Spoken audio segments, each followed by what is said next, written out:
안녕하세요. 버무라 목독파입니다. 구독과 좋아요, 알림 설정, 회원가입 부탁드리겠습니다.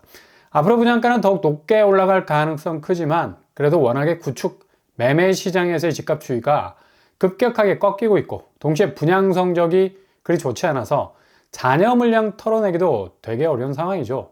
그러니 스스로 나무에 쌓인 눈을 한 번에 툭툭 털어낼 수도 없는 거고 그냥 맑은 햇살 떠올라서 이런 미분양 물량 다 녹여줬으면 하는 바람이 건설사로서는 굴뚝일 겁니다. 그만큼 높여놓은 분양가 물량 죄다 팔려나가면 지금 같은 시기에 자금난 걱정하지 않아도 될 텐데, 그런데 이런 그림은 이제 더 이상 그릴 수 없는 부동산 한파가 이 봄이 오는 시점에도 매섭게 몰아치고 있어서 그냥 잔여 물량 자체가 소진이 안 되고 그 자리에서 꽁꽁 얼어붙는 경우가 많죠. 그러니 당연히 스스로가 가격 단가를 낮춰야 하는 건데, 경기도 북구 파주와 김포 등지에서는 분양 당시에 내걸었던 여러 옵션비를 슬슬 빼는 현상이 일어나고 있습니다. 이전에 괴고 있었던 밑도를 슬슬 빼는 일들이 일어난다는 건데, 대표적인 샘플이 바로 발코니 확장비 빼주는 거, 거의 1,000만 원 정도 들어가는 비용을 빼주고 있는데, 이거 사실상 할인 분양이에요. 대놓고 얼마 깎아줄게, 들어와라 라는 식이 아니라 우회적으로 수요를 슬슬 유인하고 있는 건데, 아무리 옵션비 빼줘도 워낙 처음부터 치고 나온 가격 자체가 넘사벽이라 이런 수요 유인책도 그리 약발이 세게 먹히지 않을 가능성이 높습니다.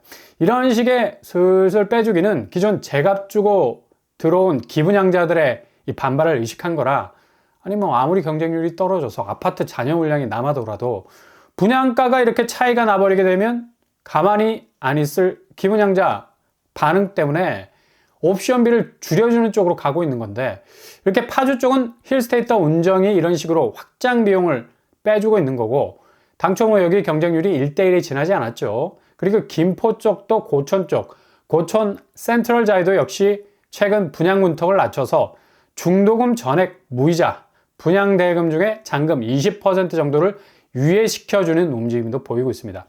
지금 이렇게라도 잔여 물량을 털어내기 위한 움직임이 보인다는 거, 결국 이후에 정말 분양시장이 심각하게 돌아가게 되는 시점이 오게 되면 이렇게 슬슬 확장비, 옵션비 혹은 무이자나 잔금 유예 같은 우회해서 할인해주는 움직임도 본격 본 분양 대금을 쳐내는 움직임으로 가게 될 가능성 아주 높다는 얘기죠. 지금 기본형 건축비 올라서 앞으로 분양가가 더 오를 거라는 전망도 많지만 워낙에 분양 성적이 젬병이라서 이렇게 버티고 있는 매수세가 신축에 대한 손절로까지 이어지고 있어서 가격이 유례없는 분양가 다운 현상으로도 이어질 수 있기 때문입니다. 그러니 지금 매매시장 구축에서 가격이 떨어지는 것이 결국 분양가도 끌어내릴 가능성이 높은 것이, 완전 궤적이 다른 가격대로 하락할 조짐이 크기 때문에 신축도 지금 분양받는 것보다 조금만 기다리게 되면 이것도 사단이 날 가능성 그 어느 때보다도 높죠. 일단 매매가가 출렁거리게 되면 분양가도 독자 노선을 갈 수밖에 없습니다. 그러니 주변 시세 떨어지는 감도에 따라서 분양가도 이제 더 이상 밀고 올라갔다가는 뼈도 못 추릴 거라는 이 자체 판단이 서게 되면 우수수 분양가도 서로 경쟁적으로 내리는 현상까지도 오게 될 걸로 보입니다. 이게 다 이전에 전혀 불가능하다라는 말을 들은 얘기인데, 지금 상황이 부동산 위기에 버금가는 엄청난 부동산 하락세로 돌아설 전망이 지배적이기 때문이죠. 일단 분양시장도 관망하면서 고분양가 쳐내고 분상제 아파트 최고로 나오는 것들 체크해가면서 필터링만 제대로 해낸다면 아주 좋은 골든타임 잡을 수도 있을 것 같습니다. 지금 나오는 민간 분양가들은 이후에 족족 정말 이게 레알인가 라는 생각이 들 정도로 자체 재살 깎아내기라도 해서 가격대 낮추고 들어올 수 있는, 정말 유사일에 분양가 내려가는 일 없다는 말을 비웃는 대변화가 일어나게 될 것으로 보입니다. 이런 분위기를 살살 타면서 청약 통장 찢어버리는 일이 비일비재했던 작년 하반기 분위기와는 달리 올해 들어서면서 다시 청약 저축 가입자가 늘어나기 시작을 했습니다. 이거 되게 청약 자체에 대한 경쟁률이 다시 뜨거워지는 거 아닌가 라는 생각도 들겠지만 지금 마땅한 대안이 없는 거죠. 젊은 층이 내 집 마련하기가 거의 불가능한 구조로 기울어졌던 건데, 그러니 이렇게 구축 매매가 무너지면 분양가도 결국 영향을 받을 수밖에 없어서 집값 저공 비행에 대한 일종의 신축 분양가에 대한 조정에 대한 기대감도 무시할 수 없다는 얘기죠. 1순위 통장 가입자는 줄었지만 2순위 통장 가입자가 많이 늘어났는데, 그만큼 단기간 안에 신규 가입자가 늘어났다는 거고, 게다가 이번에 청년주택드림 청약통장이 생겨나서 연 2% 저금리의 청년주택 대출을 받을 수 있는 길이 열렸죠. 통장 개설 당연히 늘 수밖에 없고, 그리고 이번에 25일부터 청약제도가 개편이 되면서 부부 동시에 청약 가능해지고, 배우자 통장도 인정이 되죠. 50% 합산, 특공도 신생아 특공 오픈됐고, 특공 추첨제도 10% 이상 생기게 됩니다. 다자녀는 기존 3명에서 2명으로 축소가 돼서 자격 완화, 소득 기준도 1억 6천으로 증가하게 되죠. 공공분양에서 기회가 생기게 된다는 건데, 일단 이런 틈새는 잘 체크를 해보시되, 청약 통장이 늘어난다는 건 그만큼 앞으로 집값에 대한 확실한 조정 국면이 오게 될 거라는 생각들이 분명 든 거죠. 지금 뭐 넘사벽처럼 보이지만 이게 급격하게 무너질 수 있는 구조이기 때문에 앞으로 집값 추이는 아무리 호가가 버티고 있어도 본물처럼 터질 수밖에 없는 자산시장의 약세는 결국 신축 시장을 덮칠 수 있는 대홍수가 될 가능성이 높다. 누구도 매매가는 낮아질 수는 있지만 분양가는 낮아지지 못한다는 말을 자신 있게 할 수 없는 시기가 요즘이죠. 그만큼 부동산 가치의 몰락은 상반기를 지나면서 거품이 터지기 시작하면서 본격 신축의 고분양가 버팀목도 와르르 부러질 수 있는 기저의 대변화가 예상이 되기 때문입니다. 그래서 더욱 청약통장은 잘 관리를 하시되 너무 성급하게 집을 잡으려고 생각하지 마시라. 어차피 가격은 빠지게 돼 있습니다. 상투 잡고 뭐 꺼이꺼이 대성통곡 할 일 없으려면 지금의 부동산 가격 옹벽이 어느 시점에서 무너질 수 있는지 포인트를 잘 보셔야 된다는 얘기입니다.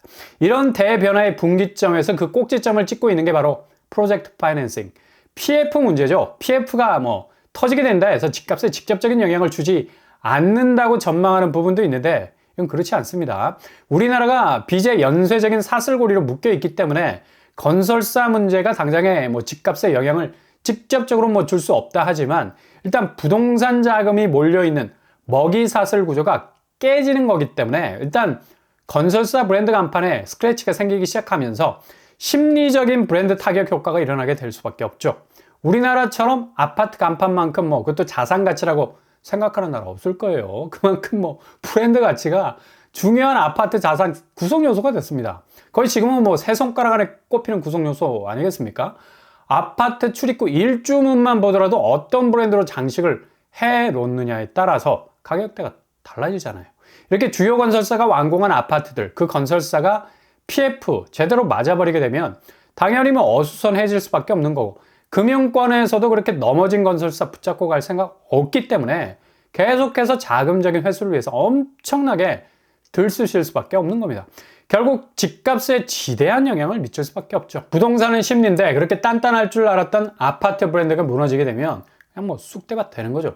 지금 주요 건설사 20곳의 프로젝트 파이낸싱 보증 추이가 30조 원 가까이 증가하고 있습니다. 아마 상반기 부동산 전체판을 아사리판으로 만들 수 있는 폭발력을 가지고 있기 때문에 이렇게 PF 문제가 불거질 수밖에 없는 거고, 한국신용평가사에서 평가를 받았던 건설사 20곳이 1년 전보다 15% 정도 PF 연대 보증이 증가하고 있는 추세. 좀 전에 말씀드린 것처럼 빚으로 연결되어 있는 연쇄적인 먹이사슬 구조를 하지 않아요. 직접적인 브릿지론상에서의 고금리에 물려있는 업체가 그 뒤를 봐주고 있는 보증을 선 또 다른 업체가 이걸 물고 있어서 하나가 넘어지기 시작하면 보증 관계로 인해서 다른 하나가 넘어지게 되는 아주 위급한 구조를 가지고 있다는 얘기죠. 일단 정비사업 PF 보증은 어느 정도 위험도가 낮은 반면에 도급사업 PF 보증, 일단 일감을 주고받는 관계 안에서 벌어지는 금전적인 동선이 짜여지기 때문에 이게 사업이 제대로 진행이 되지 않을 경우에는 그냥 날벼락 맞는 구조죠. 이게 거의 뭐 10조 원 가까이 되는 작은 규모고, 정비사업 PF 보증보다 2배 정도 많은 규모. 지금 워크아웃이 진행 중인 태영건설 같은 경우는 태영건설을 제외한 도급 관계에 있는 건설사가 무려 19곳이나 됩니다. 보증 규모만 해도 뭐 29조에 가깝다고 하죠. 근데 도급을 준 회사가 착공을 한 퍼센테이지는 50% 미만. 그러니 뭐 미착공 도급 사업지가 엄청나게 많다는 건데, 이렇게 사업이 진행조차 되지 않는 곳이 깔려 있다는 건 기본 자금 회수가 안 된다는 건데 엄청난 위험 요소가 될 수밖에 없죠. 이게 지금 상반기 부동산 시장을 꽝 하고 때릴 가장 무시무시한 변수라는 거. 그러니 집값이 이런 카운트 펀치 맞고 버텨낼 수 있겠습니까? 이게 지금 거의 똘똘마리가 되고 있는 형국이라 아주 큰 파이의 자산 가치 잠식이라는 형태로 완전 사고를 칠 가능성 아주 많아요. 그래서 상반기 집값 변동 요인이 급격하게 생길 거라는 말을 드릴 수밖에 없는 상황이라는 얘기입니다. 지금 중국 보세요. 한국과 가장 닮은 꼴을 가진 자산 구조를 가진 나라죠. 바로 여기도 부동산이라는 자산에 그냥 몰빵을 때려 박은 곳인데 여전히 부동산이 좀처럼 수면 위로 올라와 주질 못하니까 경기 침체는 뭐 디플레로 완전 방향을 틀어버린 거고, 지금 중국 정부에서 장기저리로 대출받아서 집 사라고 아무리 뭐 목이 터져라 외쳐도 수요가 붙질 않아. 그만큼 집값이 사정없이 아래로 내리꽂히는 자산 가치의 확실한 약세장이 그냥 거의 뭐 전방위적으로 퍼져나가고 있는 겁니다. 오늘 중국 헝다그룹이 미국 법원에 파산 보호 신청 철회해버렸습니다. 그만큼 채무조정 합의가 전혀 진전이 되지 않고 있다는 거고, 이게 해결될 기미가 보이지 않는다는 얘기예요. 홍콩 법원으로부터는 뭐 이미 파산 명령 받았는데 443조 원 가까운 자금에 대한 빚잔치를 해야 하는 건 443조 원이에요. 상상이 안 되죠. 본토에서는 홍콩 법원에 대한 판결을 어떻게 수용할지 뭐 지지부진, 그러던 차에 미국 쪽에서의 채권자들 의식해서 파산 보호 신청을 했지만 이것도 그냥 철회를 해버리면서 부채를 구조조정할 구체적인 계획을 내놓는 걸 그냥 포기해버렸습니다. 이렇게 되면 그냥 공중분해될 가능성이 있는 거고, 중국 정부로서도 뭐 지금 부동산이 좀처럼 올라와주질 못해서 안간힘을 쓰고 있는 와중에도 거대 기업들의 부실 문제로 인해서 도저히 뭐 천문학적인 자금을 때려 부을 수도 없는 처지죠. 부동산이 뭔가 화랑의 모습을 보인다면야 이렇게 과감하게 공적인 자금을 투입하겠지만 뭐 안 봐도 비디오인데, 그냥 그렇게 디플레로 가는 가시밭길을 부동산 내림세와 함께 가야 하는 건데, 그러니 지들이 지지고 볶고 하든지 간에 일체 관여를 안 하는 겁니다. 자칫 중국 부도가 연쇄적으로 일어나게 된다면 한국도 안심할 수 없는 상황이고, 좀 전에 말씀드린 것처럼 한국 부동산도 PF 문제로 연쇄적인 자금 위기를 겪을 수 있는 부동산 대위기 상황 속에 놓여 있는 건데, 중국이야 경제대국이라는 경제 톱니바퀴가 뭐 하나 빠져나가도 다른 쪽에서 돌아가줄 수 있는 여지가 있는 나라인데, 한국 같은 경우는 이게 빠져나가 버리면 대체해줄 마땅한 선택지가 없어요. 그냥 부동산에 천문학적인 자금이 몰려있는 관계로 케이스 바이 케이스대로 뭐 관리를 하지 않으면, 아니 뭐 관리를 해도 위태위태할 판인데, 그냥 중국의 위기가 그대로 구조적인 부동산 뼈대가 비슷해서 한 방에 빵 터질 수 있는 위험이 있다는 겁니다. 헝다 같은 이 부동산 공룡 기업은 우리나라에 없지만 이게 우리는 연쇄적으로 물려 있어서 더 큰 문제라는 얘기죠. 헝다가 그냥 파산하면 헝다로 무너지는 건데, 물론 뭐 다른 여파도 있겠지만 우리는 서로 간에 물려 있는 액수가 커서 한국 신용평가사에서는 경기 추가 악화 시엔 손실이 최대 9조 원에 가깝게 늘어날 수 있다는 이 무시무시한 진단도 내놨죠. 결국 상반기엔 집값의 최대 변수가 또 눈앞에까지 다가와 있어서 당국에서도 예의주시하고 있다고 하지만 시장 불안 요소로까지 확산이 되지 않을 것으로 판단하고 있는 것 같은데, 이거 모르는 일이죠. 중국 부동산이 한 방에 뭐 공룡 대기업들이 저렇게 청산 명령을 받거나 파산 보호 신청을 철회할 정도로 채무 조정이 안 될 줄은 꿈에도 몰랐을 겁니다. 그만큼 중국 부동산이 이미 빠개지는 추이를 집값 추이로 보이고 있는 건데, 그냥 그렇게 이전처럼 부동산 사이클이 돌아갈 줄 알았지. 근데 그게 사달이 난 거야. 아무튼 경각심이 들 수밖에 없는 대목이죠. 결국 지금 건설사들이 미분양을 털어내기 위해서 할인 분양에 들어가기 시작을 하는 움직임을 보이는 것도 이거 상황이 그리 녹록치 않게 돌아갈 거라는 걸 미리 보여주는 시그널입니다. 오늘 허그가 발표한 민간 아파트 분양 가격 자료에 따르면 서울 아파트 분양가가 평당 3,788만 원, 국평으로 보자면 12억 8천만 원 수준. 대단하다, 대단해. 13억이 있어야 새 아파트 살 수 있다는 건데 1년 사이에 무려 2억 5천이 뛰었습니다. 근데 이거 오래가지 못한다는 얘기예요. 구축이 꺾이는 추세가 다음 달부터 급격한 변화 추이를 보이게 되면 분양가도 지금처럼 뽐뿌지를 제대로 못한다는 겁니다. 중국이 집값 띄우기 위해서 백방으로 설쳐도 결국 수요가 손절을 하고 있기 때문에 부동산 시장은 폭격을 맞는 건데, 우리와 비슷한 분위기죠. 결국 중국 파산과 부도가 불러오고 있는 현상은 그대로 한국에서도 재현이 될 것으로 보여서 앞으로가 더욱 집값이 이전보다 전혀 다른 차원을 보여주게 될 것으로 전망이 됩니다.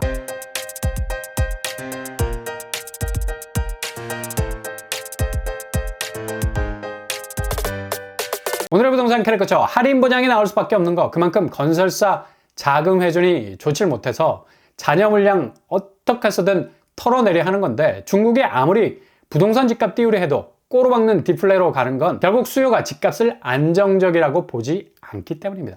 계속해서 하락 추세로 가는 영향은 그대로 한국에서도 재현이 될 수밖에 없는 거고, 고공행진했던 매매가 꺾이는 것과 동시에 분양가도 분명 영향을 받게 될 것입니다. 잘 기다리면 골든타임 잡으실 수 있게 될 겁니다. 오늘도 응원합니다. 항상 여러분의 길이 꽃길만 되실 수 있길 바랍니다. 이상으로 뻔뻔한 법도 빨리 마치겠습니다. 구독과 좋아요 부탁드립니다. 감사합니다.